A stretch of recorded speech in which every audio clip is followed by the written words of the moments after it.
Yes. So once again, welcome to the Parivartan Learning Center. I am SP Sir is here. You already know, guys.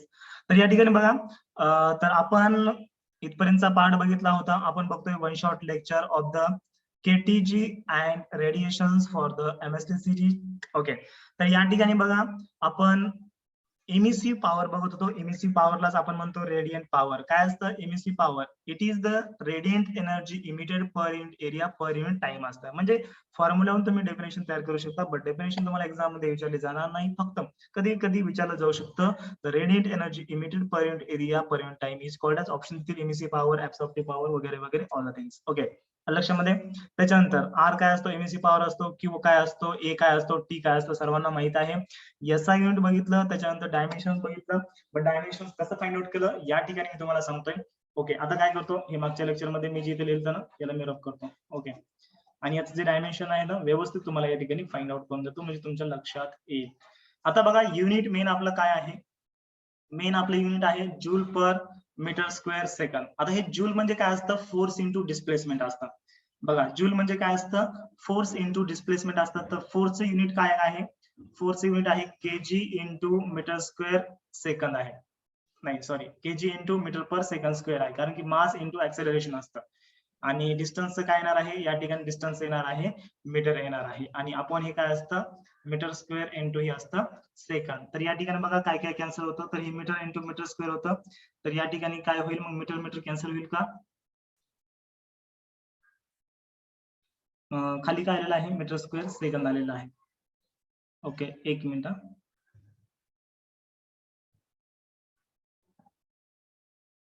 हा, तर या ठिकाणी बघा, एक minute मला लक्ष द्या. Force equals to mass into acceleration. Mass बरोबर आहे, metre per second square, acceleration बरोबर आहे, डिस्प्लेसमेंट मीटर बरोबर आहे. ओके, बघा या ठिकाणी काय कॅन्सल होईल बघा, हे मीटर मीटर आणि मीटर स्क्वेअर कॅन्सल होईल. तर वर उरेल फक्त केजी आणि खाली उरेल एस क्यूब. म्हणजे काय होईल या ठिकाणी बघा, आपण म्हणू शकतो या ठिकाणी केजी म्हणजे काय असतं? मास असतं, M1 असतं. त्याच्यानंतर लेंथ आहे का? लेंथ अब्सेंट आहे. आणि या जो एस असतो तो टाइम असतो T⁻⁻3. तर याचं हे डायमेन्शन आलेलं आहे. सर्वांना समजलं डायमेन्शन कसं फाइंड आउट केलं?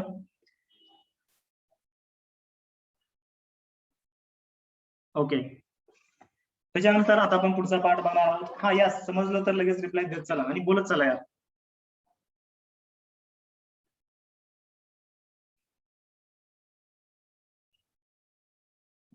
एक मिनिट, आवाज येत नाही का माझा व्यवस्थित?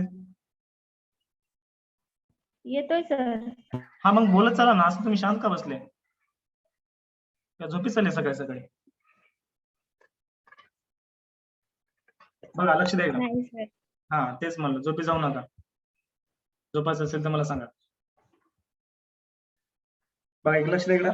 Coefficient of emission or the emissivity. तर या ठिकाणी पुढचा जो पार्ट आहे, आता आपण काय बघितलं? इमिसिव्ह पॉवर बघितलं, त्याला आपण आर ने इंडिकेट केलं. आता पुढचा पार्ट आहे आपला कोएफिशिएंट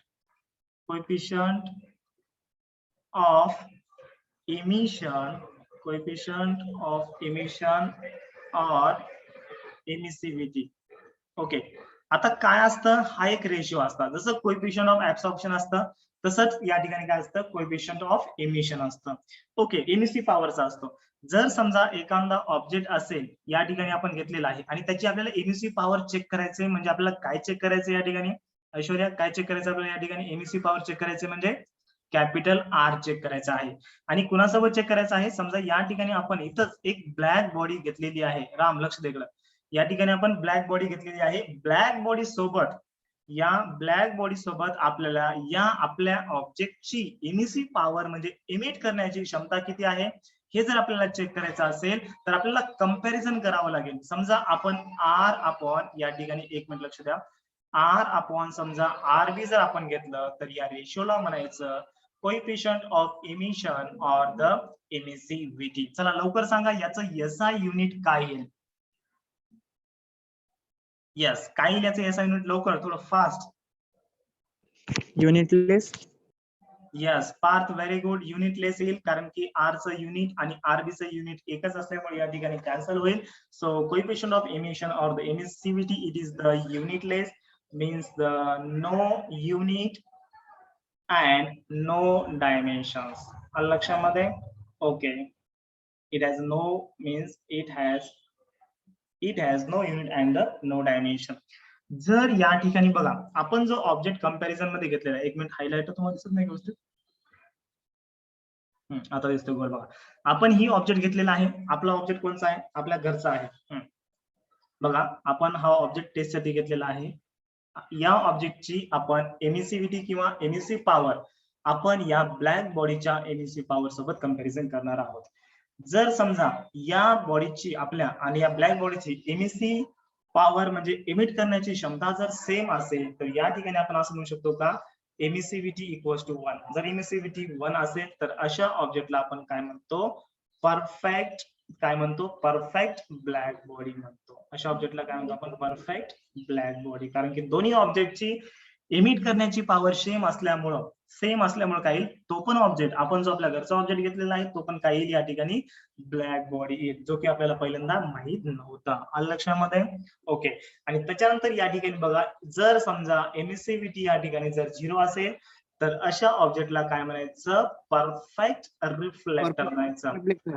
यस, गुड. या ठिकाणी काय म्हणायचं? याला परफेक्ट रिफ्लेक्टर म्हणायचं. कारण की हा ऑब्जेक्ट काय करतोय? इमिट करत नाहीये. म्हणजे जेवढी एनर्जी हा ऑब्जेक्ट काय रिफ्लेक्ट करत नाहीये. आता बघा या ठिकाणी, एक मिनिट.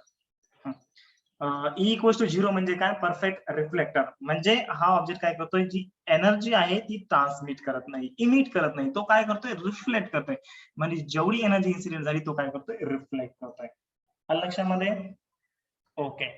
आणि कोएफिशियंट ऑफ इमिशन कशावर डिपेंड असतं? नेचरवर डिपेंड असतं. म्हणजे रफ सरफेस असेल, पॉलिश सरफेस असेल, फिनिशिंग कशी आहे त्या सरफेसची, त्याच्यावर coefficient of emission or the emissivity depend असतं. समजा या ठिकाणी आपण जर पॉलिश सरफेस घेतला तर ई काय येईल? आता या ठिकाणी कंडिशन घेऊया. फॉर पॉलिश सरफेस, आपण जर एकदम पॉलिश सरफेस घेतला किंवा एकदम स्मूथ आपण सरफेस जर घेतला, एकदम स्मूथ सरफेस घेतला किंवा आपण जर समजा पॉलिश सरफेस घेतला तर त्या ठिकाणी, एक मिनिट याला ड्रॉप करतो. फॉर पॉलिश्ड और स्मूथ सरफेस, याला पॉलिश्ड म्हणू नका, पॉलिश्ड और स्मूथ सरफेस. ओके. तर त्याची एमिसिव्हिटी जी आहे ती काय असेल? जास्त असेल का कमी असेल? सांगा बरं, लॉजिक काय असेल? अरे एखादा स्मूथ सरफेस आहे, तो काय करतो? Most of radiant energy reflect करतो. आणि परफेक्ट रिफ्लेक्टर जर असेल तर ई काय असतं? 0 असतं. म्हणजे ई काय असतो? E is less. या ठिकाणी काय येईल? Emissivity or the coefficient of emission काय येईल? लेस येईल. आणि फॉर द रफ सरफेस, जर तो सरफेस समजा रफ सरफेस असेल या ठिकाणी, यस, रफ सरफेस जर असेल तर त्या ठिकाणी ई जे असतं, ई म्हणजे काय असतं? Coefficient of emission. ओके. और एमिसिव्हिटी काय असतं? जास्त असतं. लक्षामध्ये? तर या ठिकाणी काय येईल? ई इज मोर येईल. लक्षामध्ये? ओके. त्याच्यानंतर आता पुढचा लॉ जो आहे तो आहे Kirchhoff law. Kirchhoff law for the voltage नाही. Okay. Kirchhoff law for the current. Heat radiation. Yes, Kirchhoff law for the heat radiation. लक्षामध्ये? ओके. चला, टायटलला या ठिकाणी पेन चेंज करतो मी. Kirchhoff law for the heat radiation झालं. आता Kirchhoff law, Wien's displacement law आणि स्टीफन बोल्ट्झमॅन लॉ, 3 लॉ आहेत. आणि त्याच्यानंतर एक spectral distribution of the black body radiation आहे. आपलं चॅप्टर संपून जाईल. बघा आता किर्चॉफ लॉ डायरेक्टली एक छोटस स्टेटमेंट आहे. कोणाला माहित आहे का Kirchhoff law? Kirchhoff's law of heat radiation. Yes, anyone knows statement of the Kirchhoff's law? Radiation deals with wavelength At a given temperature, the ratio of emissive power of two coefficient of absorption of a body is equal to the emissive power of a perfect black body at the same temperature for all wavelengths. Yes, correct.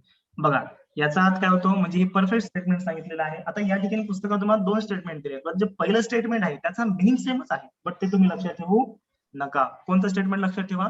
फक्त एवढं लक्षात ठेवा, A equals to E. यालाच म्हणायचं Kirchhoff's law for the heat radiation. E म्हणजे तुम्हाला माहित आहे, what is the E?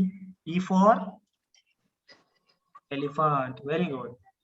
E for coefficient of emission or the emissivity, and A for coefficient of absorption or the absorptivity.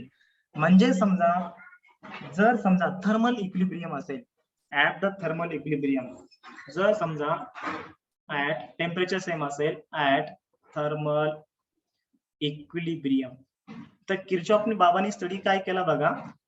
Kirchhoff बाबा नाही, sorry, आपला Newton बाबा असतो आणि किर्चॉफ तात्या असतो. ओके, हा, किर्चॉफ तात्याने काय केलं या ठिकाणी, coefficient of absorption equals to coefficient of emission. म्हणजे समजा इक्विलिब्रियम असेल तर जेवढा ऑब्जेक्ट, तो बॉडी, ती जी ऑब्जेक्ट आहे, जेवढी एनर्जी तो इमिट करतोय तेवढी एनर्जी तो काय करतोय, ऍब्सॉर्ब बी करतोय. कारण की इमिट करतोय तो, मग त्याच्याकडे एनर्जी कुठून आली, तो ऍब्सॉर्ब पण करतोय. आलं लक्षामध्ये? ओके, म्हणजे जेवढी एनर्जी तो ऍब्सॉर्ब करतोय तेवढी एनर्जी तो काय करतोय, इमिट करतोय. येते का लक्षामध्ये? आता हे कसं काय शक्य आहे बघा बरं. या ठिकाणी बघा, एखादा आपण ऑब्जेक्ट घेतलेला आहे इथं बघा. एक मिनिट, पेन कसं काय चालत नाही.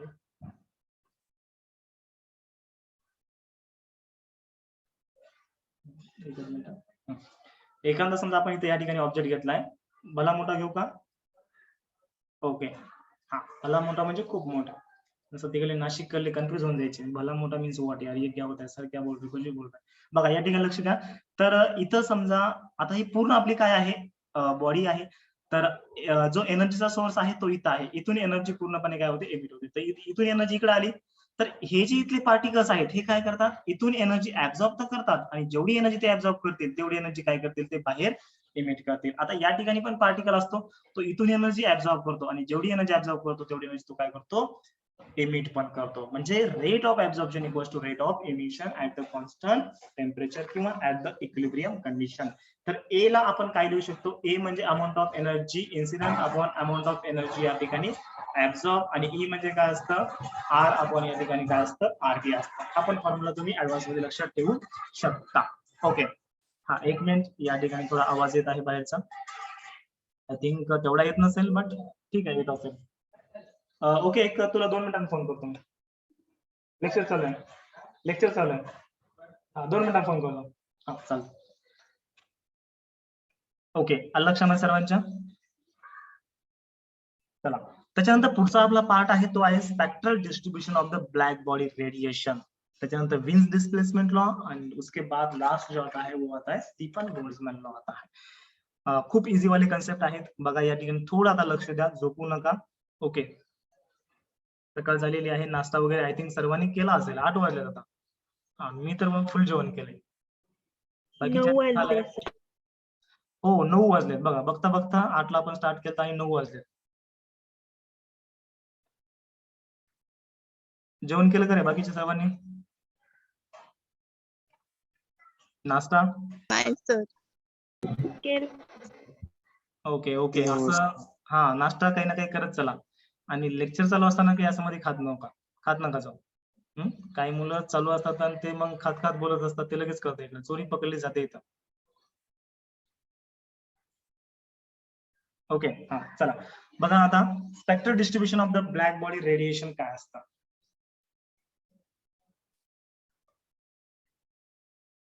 स्पेक्ट्रल डिस्ट्रीब्यूशन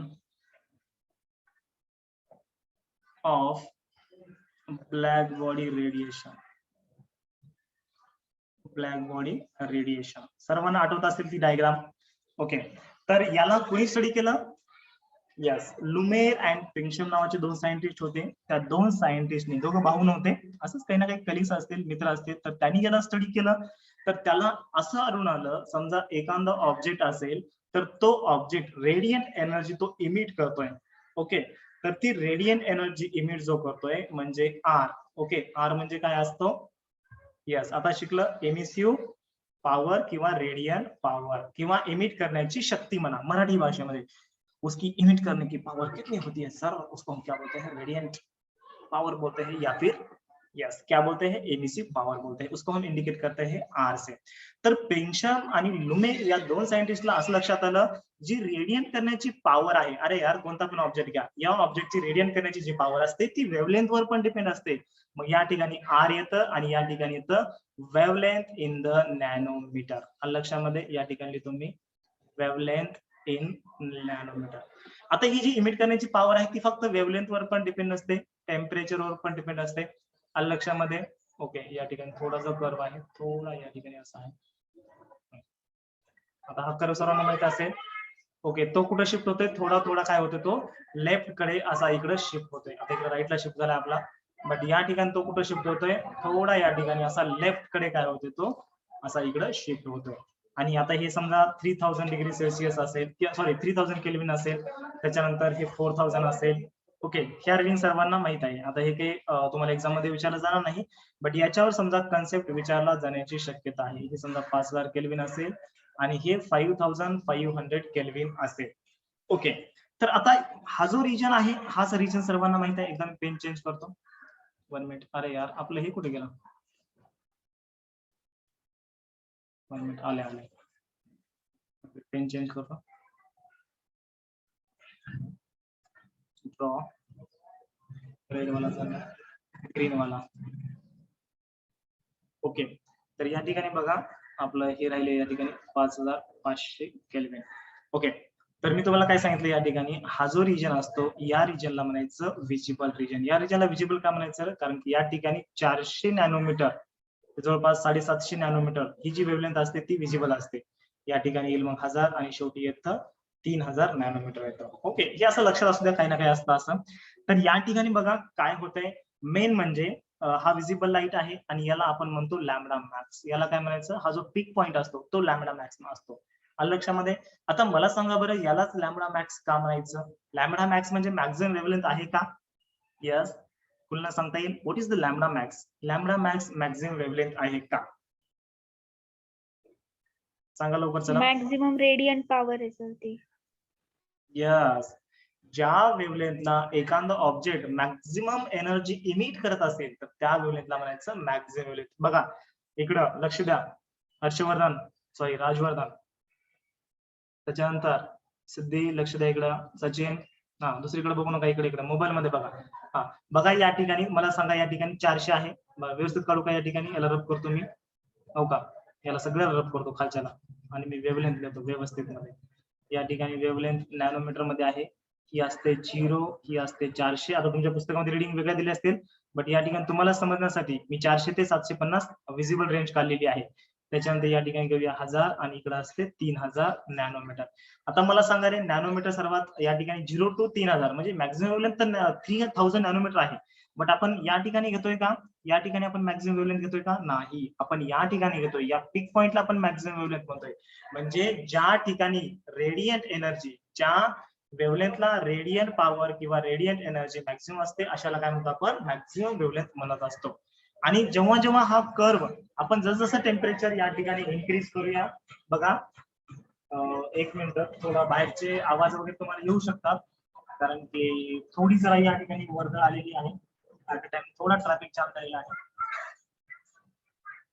ओके, फक्त 2 सेकंद. हा तोपर्यंत तुम्ही इकडे इकडे बघून घ्या, जिकडे बघायचं तिकडं.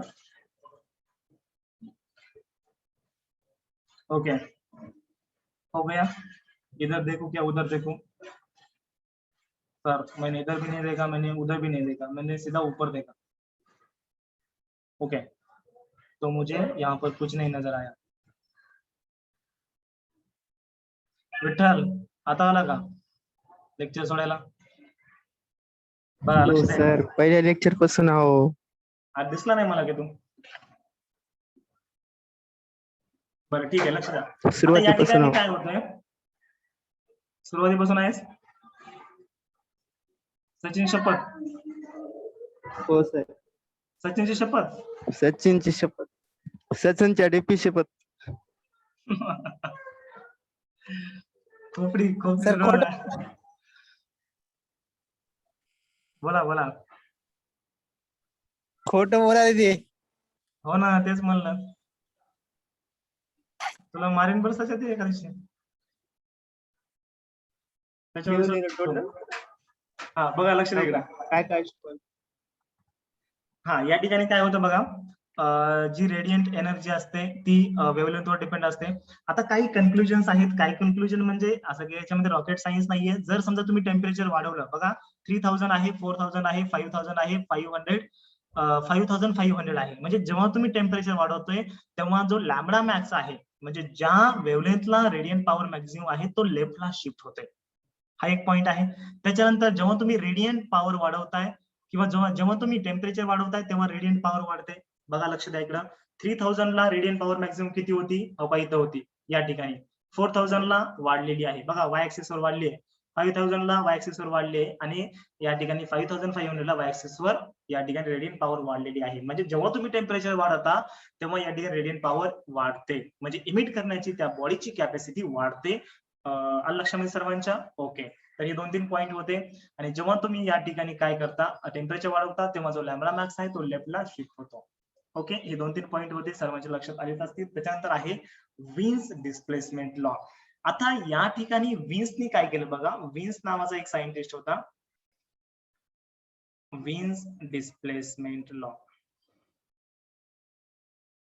तर विन्स नावाच्या सायंटिस्टनी काय केलं, हा जो spectral distribution of the black body radiation आहे, या फिगरला काय म्हणायचं, spectral distribution of the black body, हे कुणी दिले, लुमेर अँड बिंगशम. ओके, हे 2 सायंटिस्ट होते, फक्त एवढं लक्षात असू द्या. लक्षात म्हणजे राहिलं नसेल एक्झाम मध्ये तरी पण चालतं, एवढं काही विचारणार नाही. ओके, हा विन्स डिस्प्लेसमेंट काय केलं, या स्पेक्ट्रल डिस्ट्रीब्युशन ऑफ ब्लॅक बॉडीला त्यांनी स्टडी केलं, एकदम जबरदस्त अभ्यास केला त्याचा.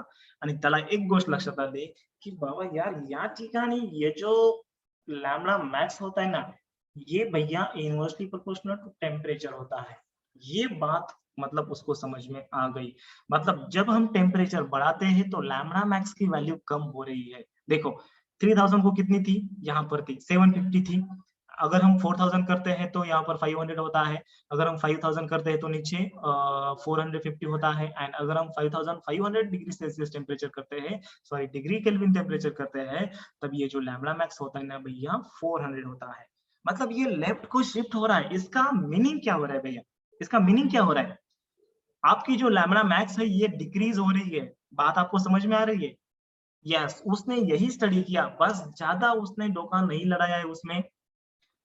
और उसका जो स्टेटमेंट है lambda max is inversely proportional to absolute temperature उन्होंने दे दिया। तो यहाँ पर प्रोपोर्शनैलिटी ये साइन हटाने के लिए लैम्ब्डा मैक्स इक्वल टू, उसने प्रोपोर्शनैलिटी कांस्टेंट लिया है स्मॉल बी, और उसी को उसने नाम दिया है wins displacement constant, wins displacement constant, और उसको हम विन्स कांस्टेंट ऐसे भी इन शॉर्ट बोल सकते हैं।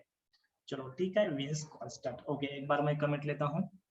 यस राजवर्धन, ओके चलो ठीक है। और विन्स डिस्प्लेसमेंट कांस्टेंट का जो वैल्यू होता है ये आपको याद करने की कोई आवश्यकता नहीं है, एग्जाम में दिया होता है। तो ये होता है, एक मिनट जस्ट, 2.897 into 10 का पावर -3। और इसका यूनिट क्या है, यूनिट का यूनिट ऐसा M metre, MK, MK MK, yes metre kelvin. बघा या ठिकाणी लॅम्बडाचं असतं मीटर वेव्हलेंथचं आणि टीचं केल्विन असतं टेम्परेचरचं। सर्वांना समजलं युनिट कसं फाइंड आउट केलं? त्याच्यानंतर आता आपला लास्ट कन्सेप्ट आहे तो आहे स्टीफन बोल्ट्झमॅन लॉ। ओके, या ठिकाणी आपलं केटीजीचं वन शॉट लेक्चर म्हणजे संपून जाईल, कालच संपणार होतं, बट काल थोडं मला इमर्जन्सी काम आलं त्याच्यामुळं ठीक आहे, आज आपलं एंड होईल। आणि त्याच्यानंतर 5:30 वाजता आज आपलं लेक्चर असेल। ओके, 5:30 वाजता पण आपलं जवळपास 2 लेक्चर होतील, एमसीक्यू घ्यायचे आपल्याला।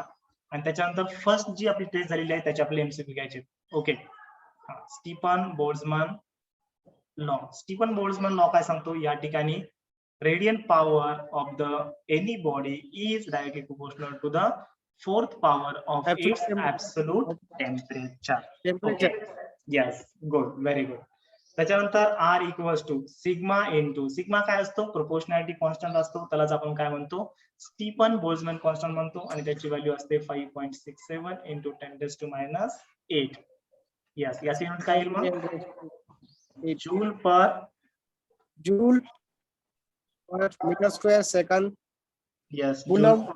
Metre square second into K raise to 4. आता हे युनिट कसं आलं सगळ्यात शेवटी सांगतो. बघा या ठिकाणी सिग्मा इक्वल्स टू काय येतं, सिग्मा इक्वल्स टू येतं R upon T raise to 4. हे आर काय असतं, आर म्हणजे रेडियंट पॉवर असते आणि रेडियंट पॉवर माहिती तुम्हाला, radiant power equals to energy emitted per unit area per unit time आणि अपॉन हे टी रेस टू 4 असतं. तर या फॉर्म्युल्यावरून याचा युनिट आलेला आहे joule per metre square second into K raise to 4 आलेला आहे. लक्षामध्ये हे आलेलं आहे सिग्माचं युनिट. ओके, तर मग radiant power equals to sigma into T raise to 4 असतं. तर रेडियंट पॉवरला आपण असं लिहू शकतो का, energy emitted per unit area per unit time equals to sigma into T raise to 4. तर हे झालं त्याचा फॉर्म्युला. कधी कधी तुम्हाला amount of radiant energy find out करायला सांगितलं होतं, म्हणजे सांगतात तर क्यू फाइंड आउट करायचा, एरिया दिलेला असतो, टाइम दिलेला असतो आणि टेम्परेचर पण दिलेलं असतं. कधी कधी फक्त रेडियंट जर समजा एनर्जी किंवा इमिसिव्ह पॉवर तुम्हाला फाइंड आउट करायचं तर कॅपिटल आर फाइंड आउट करा. कधी कधी कॅपिटल आर देतील, टी फाइंड आउट करायला सांगतील. तर या पूर्ण गोष्टी आपण शिकणार आहोत. कशामध्ये शिकणार आहोत, यस आपल्या 5:30 वाजताच्या लेक्चरमध्ये आपण पूर्ण गोष्टी शिकणार आहोत. तर सर्वांनी 5:30 वाजता फिजिक्स साठी प्रेझेंट राहायचंय. ओके, आज आपला केटीजीचा चॅप्टर पूर्णपणे आपल्याला आज एंड करायचा आहे. उद्यापासून आपल्याला थर्मोडायनामिक्स चॅप्टर स्टार्ट करता येईल. ओके, आलं सर्वांच्या लक्षामध्ये.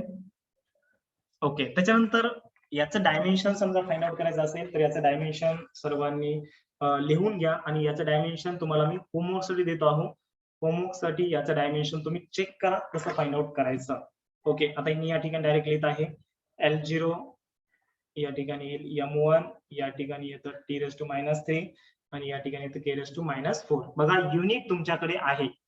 तुम्हाला याचं डायमेन्शन माहित आहे का, कशाचं, इमिसिव्ह पॉवरचं आरचं तुम्हाला आता सांगितलं. तर आरच्या फक्त याच्यामध्ये K रेस टू -4 ऍड करा. हे जे डायमेन्शन होतं ना, हे डायमेन्शन इकडलं बघा, हे डायमेन्शन आहे आरचं आणि हे आहे T रेस टू 4चं, म्हणजे K रेस टू 4 आले, केल्विन रेस टू -4 आलेलं आहे. आलं लक्षामध्ये.